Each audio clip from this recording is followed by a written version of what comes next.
During the Super Bowl final, my husband, Marcus, suddenly suggested we make a bet. Watching the game reach its halftime mark, he said casually, if the Eagles win, we get a divorce. What do you say? The Eagles were leading by a landslide. They were bound to take home the championship ring tonight. I stared blankly at the TV screen, my mind drifting back to an Instagram post I had seen just this afternoon, uploaded by Marcus's secretary, Haley. Mr. Marcus said that if the Eagles win tonight, he will finally take our relationship public. Perfect timing because I have a little surprise waiting for him too. The surprise Haley mentioned was a photo of a positive pregnancy test showing she was 2 months along. Remembering the sweet, pampering messages Marcus had left under her post to make her happy, I felt an overwhelming sense of exhaustion. With only 1 minute left on the clock before the game ended, I spoke in a quiet voice. Okay, I'll take that bet. The game ended. Around us, the screams and cheers of our friends watching the game were deafening. Only Marcus and I sat in a silence that felt completely out of place. Marcus froze, looking at me in surprise. I looked at the final score on the screen. Then, I said softly, you won. He was always going to win this bet. I didn't want to fight it anymore. Marcus, I agreed to the divorce. In our 5-year marriage war, he had finally won. On the drive back, Haley sent Marcus a Snapchat voice note, her voice bubbling with excitement. Marcus, the Eagles actually won. Does this mean we can finally tell everyone about us? The voice note played out loud by accident. Every single word fell clearly into my ears. Marcus instinctively glanced at me through the rearview mirror, but he only saw me staring out the window, completely expressionless.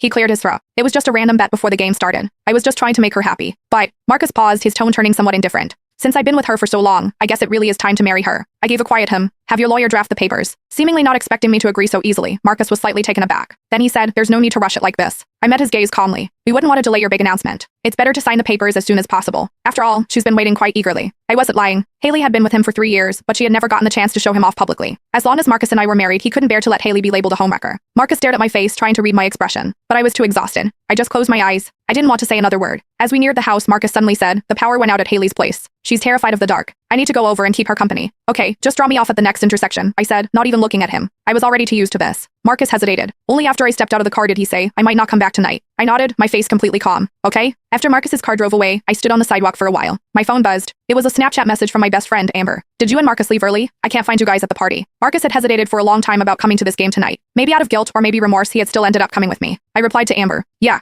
Amber replied instantly. Because of Haley? Why won't that girl just disappear? She's just a secretary. Has Marcus lost his mind? Maybe he had. I didn't know when things had started to change between Marcus and me. When did it begin? Probably when his work got too busy, and we talked less and less. He stopped sharing the funny little details of his day with me. His replies to my messages took longer and longer. Strangely, the thought of divorce didn't make me sad. Instead, I felt a weight lifting off my shoulders. We had known each other for 8 years and been married for 5. This marriage, which had kept me awake for countless painful nights, was finally coming to an end. Just then, a voice note from Marcus came through. Go to bed early. Marcus always had this habit of slapping me first and then giving me a sweet treat. I was used to this way of living too. Back home, I collapsed onto the couch feeling drained. I stared numbly at the empty house. I don't know how much time passed before my phone lit up again. It was a notification for an Instagram update from Haley. I clicked on it. It was her relationship hard launch post. Congrats to the Eagles for winning the championship. Marcus won his bet. Family of 3, finally together. The photo showed 2 hands overlapping on top of a pregnancy report. My hand automatically drifted to my own stomach. My own medical report from yesterday's checkup was still sitting in my purse. 4 weeks pregnant. It was my second I lowered my eyes, exited Haley's post, and pulled up